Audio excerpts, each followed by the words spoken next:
بسم اللہ الرحمن الرحیم۔ السلام علیکم۔ آج میں پھر کچھ سبق آموز احادیث لے کر آپ کے سامنے آئی ہوں۔ ہو سکتا ہے کہ آپ نے یہ احادیث سنی ہوں، لیکن جس طرح سے اللہ تعالیٰ نے کہا ہے کہ قرآن پاک کو بار بار دہراتے رہو، پڑھتے رہو، تاکہ اس طرح دہرائی سے ہمیں کچھ نہ کچھ ہر دفعہ کوئی نہ کوئی بات ہمیں ذہن میں رہ جاتی ہے، یاد رہ جاتی ہے، اور کئی دفعہ ہم اس پہ عمل کرنا شروع کرتے ہیں۔ اسی طرح سے احادیث مبارکہ کو بھی اگر ہم بار بار سنتے رہیں، پڑھتے رہیں، تو اس کا کہیں نہ کہیں ہمیں اس کا اثر ہوتا ہے۔ ہمیں کسی موقع پہ وہ حدیث یاد آتی ہے کہ ہاں ہم نے یہ پڑھا تھا، حضور صلی اللہ علیہ وسلم نے یہ فرمایا تھا، تو ہمیں یہ کرنا چاہیے اور یہ نہیں کرنا چاہیے۔ اس لیے آج پھر ہم تھوڑی سی سبق آموز احادیث کو دہراتے ہیں۔ رسول اللہ صلی اللہ علیہ وآلہ وسلم نے فرمایا، میرا گناہوں میں سے یہ بھی ہے کہ کوئی اپنے والدین کو گالی دے۔ صحابہ کرام نے عرض کیا کہ اے اللہ کے رسول صلی اللہ علیہ وآلہ وسلم، کیا کوئی شخص اپنے والدین کو گالی دیتا ہے؟ آپ صلی اللہ علیہ وآلہ وسلم نے فرمایا، ہاں، جب یہ کسی کے باپ کو گالی دیتا ہے تو وہ جواباً اس کے باپ کو گالی دیتا ہے، اور یہ اس کی ماں کو گالی دیتا ہے تو پلٹ کر وہ اس کی ماں کو گالی دیتا ہے۔ یہ ترمذی کی حدیث ہے۔ رسول اکرم صلی اللہ علیہ وآلہ وسلم کا ارشاد ہے، اللہ سے پناہ مانگا کرو آزمائش کی، پریشانیوں سے اور بدبختی سے۔ رسول اللہ صلی اللہ علیہ وآلہ وسلم کا ایک اور ارشاد ہے، صدقے سے مال کم نہیں ہوتا، معاف کرنے سے عزت بڑھتی ہے، اور جو کوئی اللہ کے لیے عاجزی اختیار کرتا ہے تو اللہ تعالیٰ اس کو بلندی عطا فرماتا ہے۔ یہ ہے صحیح مسلم کی حدیث۔ نبی اکرم صلی اللہ علیہ وآلہ وسلم نے فرمایا، تم سب اپنے حق میں صرف خیر کی دعا کرو، کیونکہ جو کچھ تم کہتے ہو فرشتے اس پر آمین کہتے ہیں۔ صحیح مسلم کی حدیث نمبر 2130۔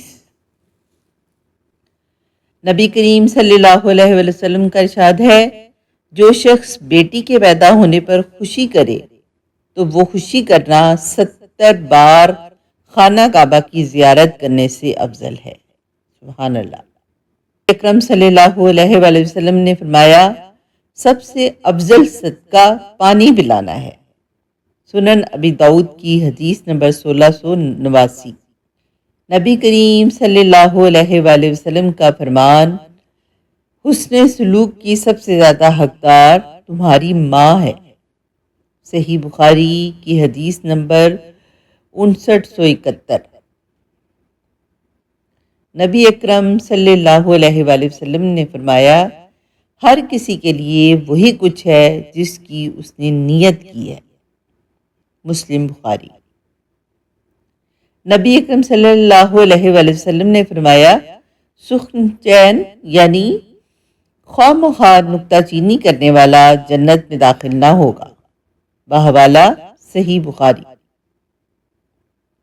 نبی اکرم صلی اللہ علیہ وآلہ وسلم اپنی بیویوں کی کڑوی کسیلی باتیں اور طرز عمل خندہ پیشانی سے برداشت کرتے تھے۔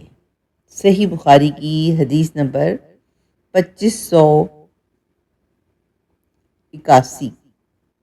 نبی اکرم صلی اللہ علیہ وآلہ وسلم میڈیکل سائنس جب کسی ریسرچ میں 1000 جتن کے بعد کامیاب ہو کر حقائق کا دروازہ کھلتی ہے تو سامنے سنت نبوی صلی اللہ علیہ وآلہ وسلم پہلے سے موجود ہوتی ہے۔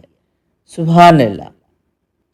نبی اکرم صلی اللہ علیہ وآلہ وسلم کا فرمان ہے، تم لوگوں میں سے کوئی شخص کسی بھی نیک کام کو حقیر نہ سمجھے۔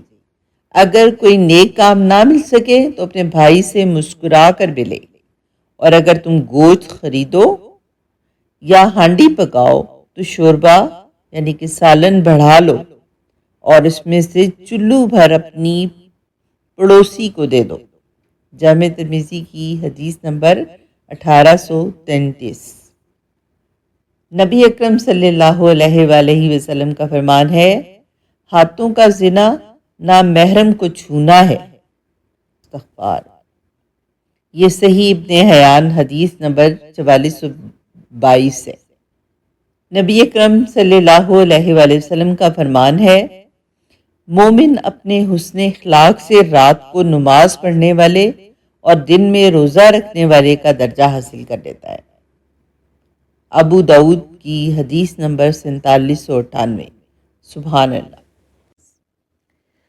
رسول پاک صلی اللہ علیہ وآلہ وسلم کا ارشاد ہے، کسی بیچاری یا بیوہ عورت یا کسی مسکین حاجت مند کے لیے دوڑ دھوپ کرنے والا اللہ کے نزدیک اللہ کی راہ میں جہاد کرنے والے بندے کی مثل ہے۔ بخاری مسلم دونوں میں یہ حدیث آئی ہے۔ پھر اسی طرح سے حضور صلی اللہ علیہ وسلم نے عورتوں کے لباس کے بارے میں ارشاد فرمایا، عورت کا لباس مرد سے مشابہ نہ ہو۔ یہ بخاری کی حدیث نمبر ہے 5885۔ پورے جسم کو ڈھانپنے والا ہو، یہ ہے حدیث نمبر 2128۔ اسی طرح سے ہے کہ عورت گھر سے باہر نکلے تو سر سے پاؤں تک چھپی ہوئی ہو۔ رسول اللہ صلی اللہ علیہ وآلہ وسلم نے فرمایا، عورت پوری کی پوری عورہ یعنی چھپانے کے لائق ہے۔ یہ ترمذی کی حدیث نمبر 173۔ رسول اکرم صلی اللہ علیہ وآلہ وسلم نے کتنا خوبصورت ارشاد فرمایا ہے کہ مجھے بچوں کی 5 عادتیں بہت پسند ہیں، اور وہ نمبر 1، وہ رو کر مانگتے ہیں اور اپنی بات منوا لیتے ہیں۔ نمبر 2، وہ مٹی سے کھیلتے ہیں اور غرور سے تکبر کو خاک میں ملا دیتے ہیں۔ نمبر 3، جو مل جائے کھا لیتے ہیں، زیادہ جمع یا ذخیرہ کرنے کی ہوس نہیں رکھتے۔ نمبر 4، لڑتے ہیں، جھگڑتے ہیں اور پھر صلح کر لیتے ہیں، یعنی دل میں حسد، بغض اور کینہ نہیں رکھتے۔ نمبر 5، وہ مٹی کے گھر بناتے ہیں، کھیل کر گرا دیتے ہیں، یعنی وہ بتاتے ہیں کہ یہ دنیا باقی رہنے والی نہیں بلکہ ختم ہو جانے والی ہے۔ رسول اللہ صلی اللہ علیہ وآلہ وسلم کا ایک اور ارشاد ہے کہ بندے کی آزمائش اس کے دین کے حساب سے ہوتی ہے۔ اگر وہ اپنے دین میں پختہ اور مضبوط ہو تو اس کی آزمائش بھی زیادہ ہوتی ہے، اور اگر اس کا ایمان کمزور ہو تو اس کی آزمائش اسی حساب سے کم ہو جاتی ہے۔ بندے پر مسلسل آزمائشیں آتی رہتی ہیں، حتیٰ کہ وہ اسے ایسا پاک کر دیتی ہیں کہ وہ زمین پر چل پھر رہا ہوتا ہے اور اس کے ذمے کوئی گناہ نہیں ہوتا۔ سبحان اللہ۔ یہ ابن ماجہ کی حدیث نمبر ہے 4023۔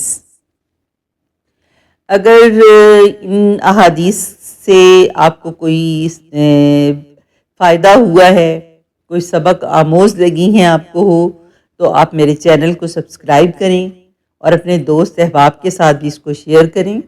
جزاک اللہ خیر۔ Thanks for watching my video.